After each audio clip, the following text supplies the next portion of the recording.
குடும்ப கஷ்டத்துக்காக அவள் செய்த காரியம்.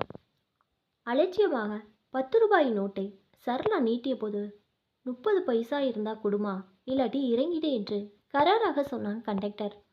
அவன் எழுப்பிய விசில் ஒலியில் பஸ்ஸின் வேகம் குறைய ஆயிற்று.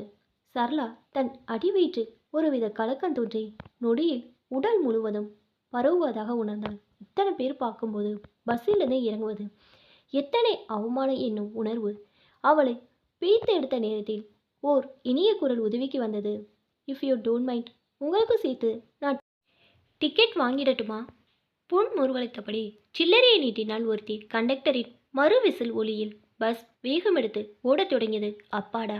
சரளாவுக்கு அந்த நொடியில் ஒரு பெரு மூச்சு ஆசுவாசம். உதவிக்கரை நீட்டிய பெண்ணை பார்த்தபோது அதர்ந்து நின்றாள். மாயா அல்லவா இவள்? மாயா எளிமையான உடையிலும் பளிச்சென்று காட்சியளித்தாள். கலங்கமில்லாத சிரிப்பு மேலும் அவளுக்கு அழகு கூட்டியது. ஆச்சரியமாக இருக்கிறதல்லவா மிஸ் சரளா? வழக்கமாக வேறு பஸ்ஸில் செல்வேன். இன்று நான் சற்று தாமதமாக கிளம்பியதில் இந்த பஸ். அதுவும் நல்லதாயிற்று, உங்களை சந்திக்க முடிந்ததே. நீங்கள் எந்த ஆஃபீஸில் இருக்கீங்க? மாயா சரளாவை பார்த்து மெல்ல சிரித்துவிட்டு, நான் இப்போது ஒரு நர்சரி பள்ளியில் டீச்சர். நாம் 5 மாதங்களுக்கு முன்பு சந்தித்தோம். அதுக்கப்புறம் எனக்கு எங்கிருந்தும் இன்டர்வியூ வரவில்லை என்றாள். நர்சரி பள்ளியிலா? சம்பளம் என்ன கொடுக்கிறார்கள்? மாயா பதில் கூறவில்லை. சிரிப்புதான் பதிலோ என்னும்படி நகை காட்டினாள்.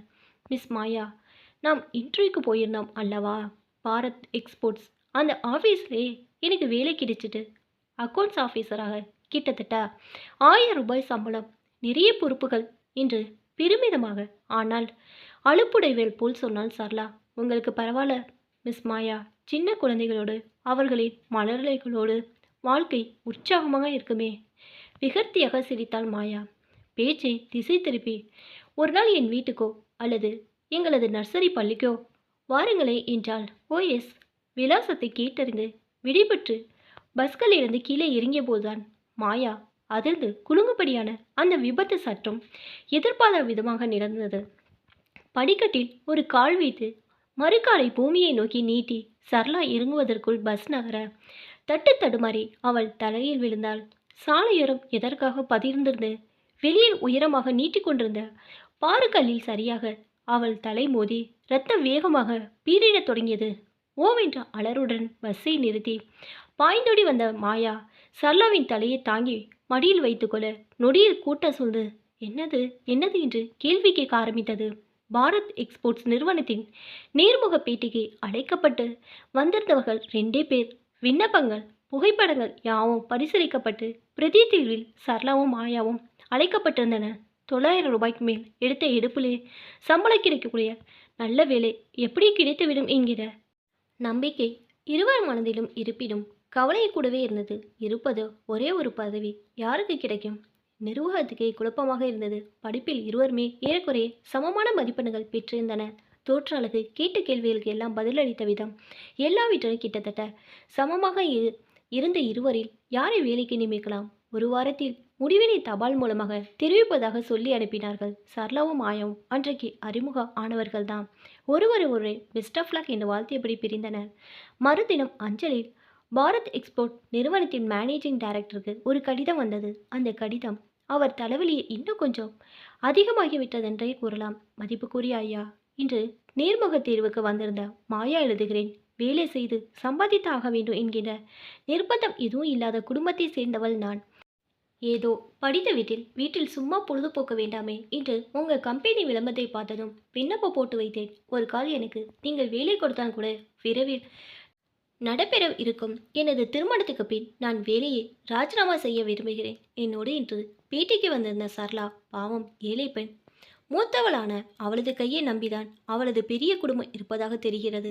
அந்த ஏழை பெண்ணுக்கு தங்கள் அலுவலகத்தில் பதவி அளிப்பினான மகிழ்வேன். மாயா. எம்டி கூறினார். மாயாவுக்கு பதவி தரப்பட்டால் திருமணத்துக்கு பின் அவள் ராஜினாமா செய்து விடலாம். இன்னொரு இன்டர்வியூ நடத்த வேண்டும். அந்த பதவிக்கு தகுந்தபடி தோற்றம் அறிவு எல்லாம் உள்ள பெண்ணாக தேட வேண்டும்.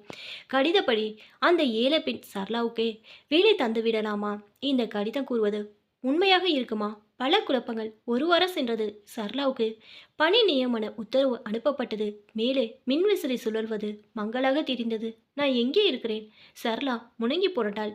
வெள்ளையுடன் நர்ஸ் ஒருத்தி சரளாவின் அருகே வேகமாக வந்தாள். தலையை அசைக்காதீங்க, சுவிட்சர் போட்டிருக்கு, பலமான ஹெட் இன்ஜுரி என்று கூறியபடி மணிக்கட்டில் நாடி துடிப்பை பார்த்தாள். தெர்மாமீட்டரை வாயில் செருகினாள். டாக்டர் வந்தாள்.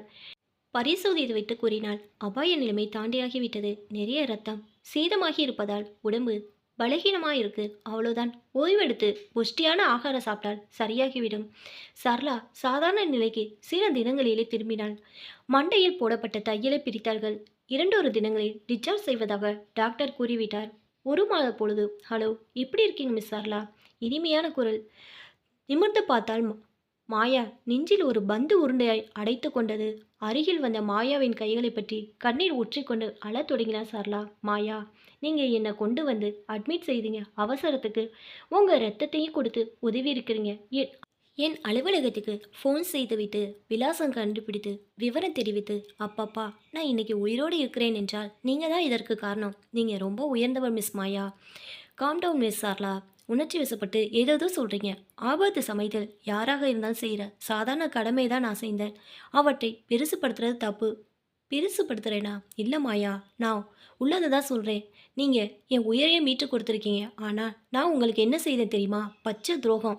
இப்போது நான் பார்க்கும் உத்தியோகம் இருக்கே, அது நியாயமா? நீங்கள் பார்க்க வேண்டியது.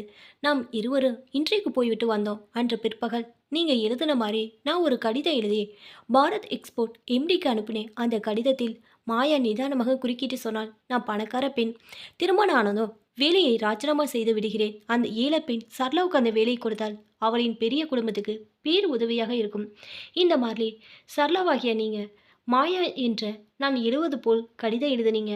அதன்படி உங்களுக்கு வேலை கிடைத்தது, சரிதானே? தூக்கி வாரி போட்டது சரளாவுக்கு. அது உங்களுக்கு எப்படி தெரிந்தது என்று கேட்கிறீர்களா? சொல்கிறேன். இன்டர்வியூ நடந்த 4வது தினம் என்னை நேரில் வர சொல்லி ஒரு கடிதம் அந்த கம்பெனியிலிருந்து வரவே நான் சென்றேன். உங்கள் கடிதத்தை என்னிடம் கொடுத்து நான் எழுதியதானா என்று கேட்டார்கள். படித்த பொழுது உங்கள் யுக்தியான கருத்து புரிய வந்தது. அதை நான் எழுதவில்லை என்று கூறியதால் எனக்கு அந்த வேலை கிட்டியிருக்கலாம்.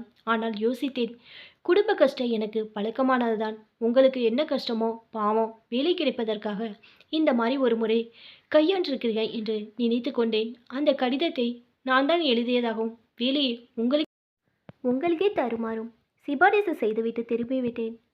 பேச வாய் வராமல் கண்களில் நீர் பெருகி வலிய அமர்ந்திருந்தாள் சரளா. திடுமென ஆவேசம் வந்தவள் போன்று பேசினாள்.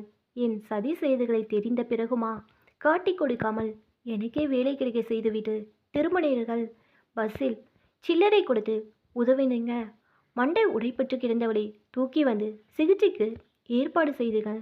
இரத்தம் கொடுத்து காப்பாற்றினார்கள். மாயா, உங்கள் முன்னே நிற்கவே அருகதற்ற புமுதிதான். எனக்கு மன்னிப்பே கிடையாது. இப்போது எங்கள் எம்டியிடம் உண்மையை சொல்லப் போகிறேன்.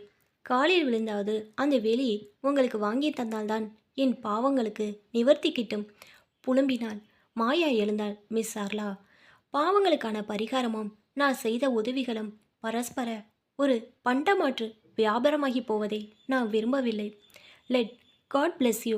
மெல்ல நடந்து அறையை நின்று வெளியேறும் மாயாவை ஒரு சிலை போர் அமர்ந்து வெறித்து பார்த்து கொண்டிருந்தாள் சரளா.